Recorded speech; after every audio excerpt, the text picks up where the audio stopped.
बलौदाबाजार जिला के सिमगा में प्रस्तावित 52 स्पंज आयरन फैक्ट्री के विरोध में ग्राम दरचूरा में किसान महापंचायत के आयोजन करे गई, जेमा लगभग 52 गांव के किसान शामिल हुईस और एक स्वर में किसान मन फैक्ट्री लगाए के विरोध करीस। आप मतलब बता दें कि सिमगा कृषि प्रधान क्षेत्र है। क्षेत्र के मुख्य व्यवसाय कृषि है। सिमगा क्षेत्र के निवासी धान, दलहन, तिलहन, सब्जी और फल के उत्पादन करते। यह आय के प्रमुख स्रोत खेती है। किसान मन के कहना है कि अगर प्लांट लगी तो किसान मन ला भारी नुकसान होना तय है। इस क्षेत्र में लगभग 54 स्टील प्लांट की स्थापना की तैयारी करे जावत है। एमा कृषि क्षेत्र के साथ साथ फसल उत्पादन में भी प्रभाव पड़ी। प्रदूषण के समस्या ग्रामीण मन ला झेले ला पड़ी।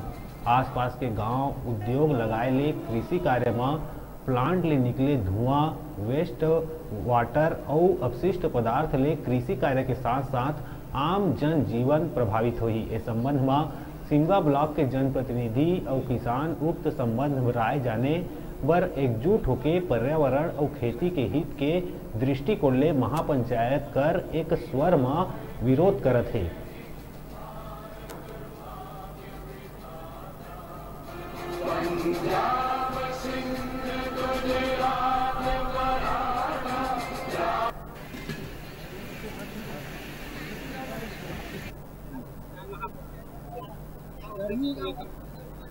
देखिए, सर्वप्रथम मैं क्षेत्र के किसानों को और नागरिकों को धन्यवाद देना चाहता हूं कि जो सफल अपनी लड़ाई लड़ने हजारों की संख्या पे दरचूरा में पधारे हुए हैं और यहाँ की जनता अब जाग चुकी है और यहाँ पे कोई भी प्रदूषणकारी स्पंज आयरन या स्टील फैक्ट्री नहीं लग पाएगी। हम सब प्रयासरत हैं कि 22 जनवरी को रघुनंदन स्पंज आयरन अकलतरा का जन सुनवाई 20 तारीख से पहले प्रशासन शासन रद्द कर दे, अन्यथा यहाँ हम लोग सड़क की लड़ाई लड़ने के लिए तैयार हैं। जितनी फैक्ट्री आ रही है उसमें अभी तक कितनी जन सुनवाई हुई है?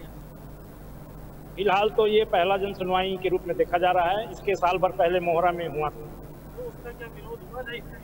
बहुत ही भयानक टाइप से विरोध हुआ था। उसके बाद भी वहाँ पे इन्वायरमेंट क्लियरेंस जारी हो गया था, इसलिए हम सब चौकन्ने हैं कि जन सुनवाई ढकोसला साबित होता है, इसलिए उसको रोक दिया जाए। विरोध के बाद भी अगर जन सुनवाई अधिकारी जारी रखते हैं तो आप लोगों का अगला कदम क्या रहेगा? हम लोग सड़क लड़ाई लड़ेंगे, प्रजातांत्रिक लड़ाई लड़ेंगे और चक्का जाम से लेकर हर प्रजातांत्रिक गांधीवादी लड़ाई लड़ेंगे। इस महापंचायत का सिर्फ और सिर्फ एक ही उद्देश्य है कि जो 35 गांव से भी अधिक की जो जनता एकत्रित हुए, उसका एक ही मांग है कि किसी भी सूरत पर हमको फैक्ट्री नहीं चाहिए।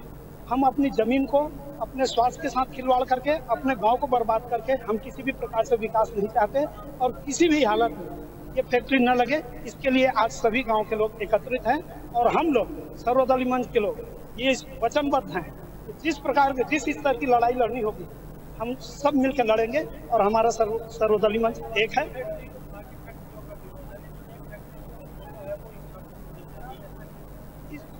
वो अपोलो फैक्ट्री जो है एक कोरोना काल का जो है फायदा उठाते हुए वो अंदर ही अंदर अपना काम करने में कामयाब रही है। वो फैक्ट्री प्रबंधन के लोग जो हैं कुछ गांव वालों को झूठा आश्वासन देके किसी भी प्रकार से प्रदूषण इस प्रकार की झूठी बातें बोल करके वो अपना इस फैक्ट्री स्थापित करने में कामयाब है।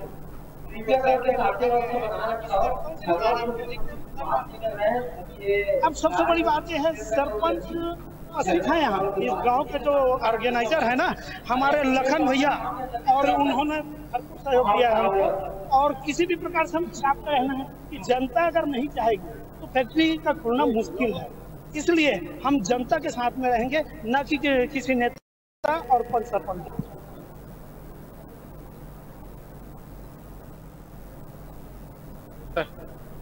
आयोजित करने का उद्देश्य है कि क्षेत्र में जो उद्योग प्रस्तावित है उन उद्योगों का विरोध करना।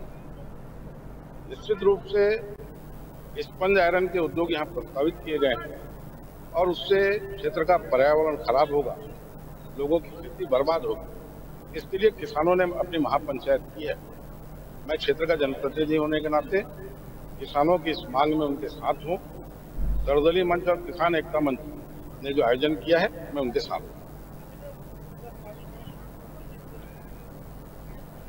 भाई 4 से 5 बड़े उद्योग प्रस्तावित हैं जो जानकारी में है, और हमने ऐसा सुना है कि राज्य सरकार ने लगभग 97 MOU किए हैं।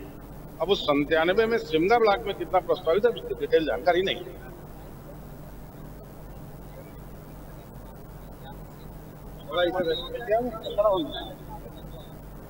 निश्चित रूप से 45 गांव के किसान आज एक हो गए हैं, और आगे भी हम लोग यही बात कर रहे हैं कि किसी भी गांव में अगर कोई फैक्ट्री किसी प्रकार की खुलती है तो अपनी बातों को सार्वजनिक रूप से और सब मिलकर लड़ाई लड़ेंगे। कोई भी एक गांव अकेला नहीं है, पूरे 45 गांव एक साथ हैं, और ये हम संकल्पबद्ध हो गए हैं कि किसी भी प्रकार की जो आने वाले दिनों में फैक्ट्री वाले अगर जन सुनवाई करते हैं या फैक्ट्री की बात करते हैं तो पूरे 45 गांव के लोग कंधे से कंधा मिलाकर एक साथ लड़ाई लड़ेंगे।